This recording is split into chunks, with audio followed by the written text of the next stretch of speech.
So welcome friends, जय सिया राम। आज जैसे कि ये वन सेकेंड लास्ट वीडियो है halo alkane and hello arenes chapter का, जिसमें आइडोफॉर्म टेस्ट के बारे में बताएंगे। आइडोफॉर्म्स की कैसे रिएक्शन करी जाती हैं, क्योंकि बहुत इंपॉर्टेंट टॉपिक आता है। इसके लिए सेपरेट वीडियो हमने इसीलिए बनाया। और इसके बाद एक और वीडियो जिसमें हम 10 ईयर्स इंक्लूड कर देंगे, जो 90% जो कन्वर्जन्स और वगैरह के ट्रिक्स हैं वो सब। तो आइडोफॉर्म टेस्ट पे आते हैं। पहली बात, आइडोफॉर्म या क्लोरोफॉर्म या हेलोफॉर्म होता क्या है। जनरल अगर पढ़ें तो कोई भी हेलो फॉर्म है। हेलो मतलब हेलोजन। अब आयोडीन आ गया तो आयोडोफॉर्म बन गया। क्लोरीन आ जाएगा तो क्लोरोफॉर्म बन जाएगा। तो होता क्या है, CHX3 इसका जनरल स्ट्रक्चर है। फिर जैसे क्लोरोफॉर्म होता तो CHCl3 होता, आइडोफॉर्म है तो CHI3 है।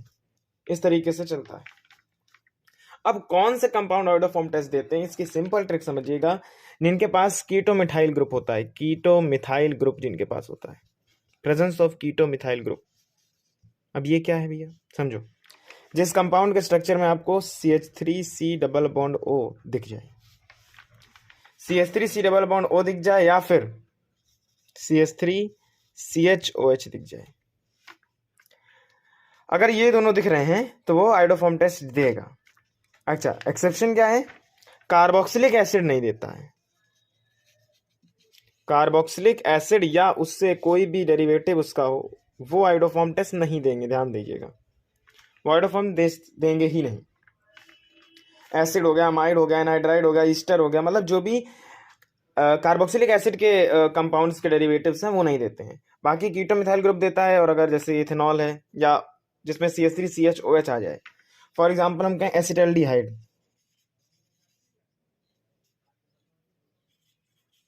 CH3C डबल बॉन्ड OH, क्या ये देगा? बिल्कुल देगा, क्योंकि इसमें CH3C double bond O group है। फॉर्मल्डिहाइड, अब HC डबल बॉन्ड OH, अब ये नहीं देगा क्योंकि इसके पास CH3 नहीं, C डबल बॉन्ड O तो है पर CH3 नहीं है। अब जैसे इथेनॉल कह दें, इथेनॉल मतलब CH3CH2OH, तो इसमें तो वो ये वाला स्ट्रक्चर बन रहा है CH3CHOH वाला, तो इसलिए इसको भी CH2OH, तो ये भी हमारा आइडोफॉर्म टेस्ट देगा। लेकिन मिथेनॉल CH3OH दे दें तो नहीं देगा। तो ये तो क्लियर होगा कौन टेस्ट देते हैं, कौन टेस्ट नहीं देते हैं। आइडोफॉर्म टेस्ट की रिएक्शन होती कैसे, जैसे हमने कंपाउंड लिया एसिटाल्डिहाइड ही था, CH3C डबल बॉन्ड OH, हमें पता है आइडोफॉर्म टेस्ट देगा। आइडोफॉर्म टेस्ट में होता क्या है, आप समझो। जब भी कोई CH3C डबल बॉन्ड O या CH3CHOH वाला ग्रुप जब रिएक्ट करेगा बेस की प्रेजेंस में आयोडीन के साथ, X2 मतलब कोई हेलोजन है, साथ में बेस हो, बेस में Na2CO3 हो सकता है, या NaOH हो सकता है, या KOH हो सकता है। हम लोग NaOH ही लेते हैं, मतलब ले सकते हैं KOH भी, Na कुछ भी। बनता क्या है, CHX3 बनता है, जो हमें चाहिए था। मेन क्या चाहिए था, आइडोफॉर्म, तो आइडोफॉर्म बन जाता है अगर आई लिया यहाँ पे तो। इस क्वेश्चन में अब हम कैसे रिएक्शन करेंगे समझना। तो इसकी रिएक्शन हमने कराई NaOH से प्लस I2, आयोडीन लेते हैं, ये हमें पता था। जब इसकी रिएक्शन होगी, हमें सबसे पहले पता जो हमें बनाना है आयोडीन आइडोफॉर्म, तो CHI3 जो जनरल स्ट्रक्चर आइडोफॉर्म का वो बन गया। अब इसके बाद हमें क्या करना है, देखो ये हेलोजन है, आई को लेके तो निकलेगा ही, तो NaI बनेगा। ठीक है, NaI बनेगा और वाटर निकलता है H2O साथ में। अब समझिए, ये वाला ग्रुप तो इन्वॉल्व हो गया आयोडीन बनाने में, ये वाला ग्रुप तो इन्वॉल्व हो गया CHI3 बनाने में। ये जो बचा है ये इस ONA के साथ जुड़ जाता है। तो इसमें बनता कैसे है कि जैसे कि यहाँ पे लग जाएगा ONA और CH double bond O, CH double bond O के, ये CH को एक साथ लिख दिया, डबल बॉन्ड O ऐसे रहने दिया, CH को एक साथ लिख दिया, डबल बॉन्ड O ऐसे ही रहने दिया। अब इस पे कैसे करेंगे बैलेंसिंग, कैसे करेंगे, तो बैलेंसिंग की ट्रिक याद रखिएगा। रिएक्टेंट वाले Na में 4 होते हैं, आयोडीन में 3 होते हैं। रिएक्टेंट वाले Na में 4 3, और जो प्रोडक्ट है उसमें 3 NaI निकलते हैं। अब कैसे 3, अब याद भी रखो कैसे, देखो 4 Na थे, एक Na यहाँ यूज हो जाएगा, बचेंगे 3 NaI, और 3 ही I यहाँ लिए थे, 3 I यहाँ, तो 6 I हो गए।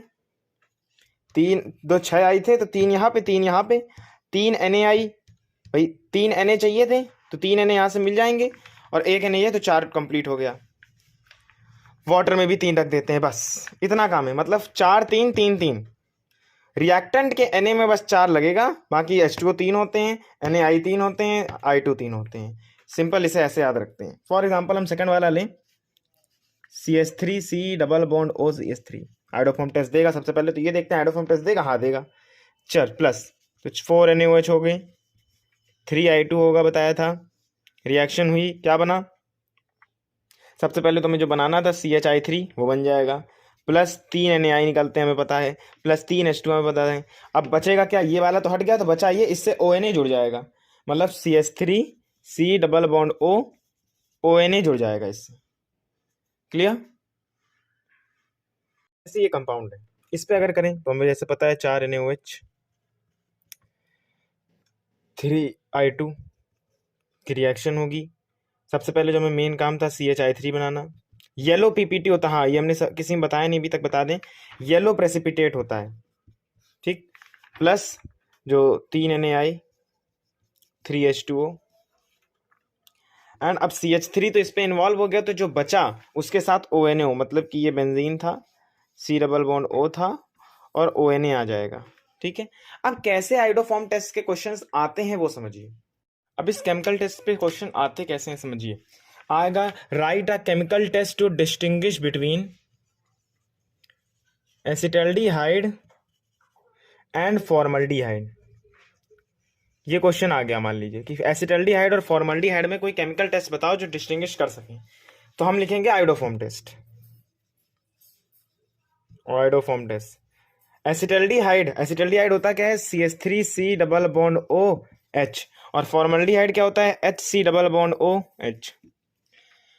कहेंगे in acetaldehyde keto methyl group is present, thus on reaction with iodoform in presence of base, पूरी रिएक्शन लिखोगे, a yellow color PPT is formed, yellow PPT, yellow color का precipitate of iodoform is formed, hence it will show iodoform test, while in formaldehyde no reaction will take place and no yellow PPT is formed। जब reaction ही नहीं होगी तो yellow PPT बनने का कोई सवाल ही नहीं उठता। ओके, सेकेंड क्वेश्चन आता है कि इथेनॉल और मिथेनॉल में करिए, सेम भैया आ जाए, इथेनॉल एंड मिथेनॉल में करिए। तो इथेनॉल क्या होता है? CH3 CH2OH, और मिथेनॉल होता है CH3OH। सिंपल, सेम रीजन कि ऑन रिएक्शन, अब इसमें कीटो मिथाइल ग्रुप तो नहीं प्रेजेंट है, लेकिन ये CH3 CH2OH वाला है ना, सेकंड वाला, तो इसलिए ये भी येलो PPT बनाएगा। इसमें ऐसा कुछ नहीं है, ये येलो PPT नहीं बनाएगा। ऐसे आइडोफॉर्म टेस्ट से हम लोग डिस्टिंग्विश करते रहते हैं। जैसे आ जाए प्रोपेन 1 ऑल और propane 2 all, propane 1 all propane 2 all. समझो, प्रोपेन मतलब 3 कार्बन की बात हो रही है, 1 पे ऑल लगा मतलब पहले पे OH लगा है। पहले इसके H भर दो, एक कार्बन में 4 H होते हैं, तो 2 हो गए, तो 2 बचे, 2 और 3। प्रोपेन 2 ऑल मतलब फिर से 3 कार्बन, लेकिन अब क्या 2 पे ऑल है, तो CH3 3CH, ठीक। अब दोनों को ध्यान से देखें, प्रोपेन 2 ऑल जो है इसमें CH3 CHOH वाला ग्रुप मिल रहा है, लेकिन इसमें CH2OH तो मिला, लेकिन CH3 पास में नहीं है, देखो दूर है, डायरेक्ट जुड़ा होना चाहिए, तो ये तो भैया येलो PPT नहीं बनाएगा। On reaction with base and I2 it does not form yellow PPT of iodoform, while in this iodoform का येलो PPT बन जाएगा। इसको हम लोग ल्यूकास टेस्ट से भी डिस्टिंग्विश कर सकते हैं कि ये 1 ऑल है, ये 1 डिग्री का है, तो 1 डिग्री में क्या होता है कि वाइट टर्बिडिटी नहीं बनती, रिएक्शन होती ही नहीं है, लेकिन 2 डिग्री में 5 से 10 मिनट बाद वाइट टर्बिडिटी बन जाती है। लेकिन आइडोफॉर्म से भी डिस्टिंग्विश कर सकते हैं, वैसे भी डिस्टिंग्विश कर सकते हैं।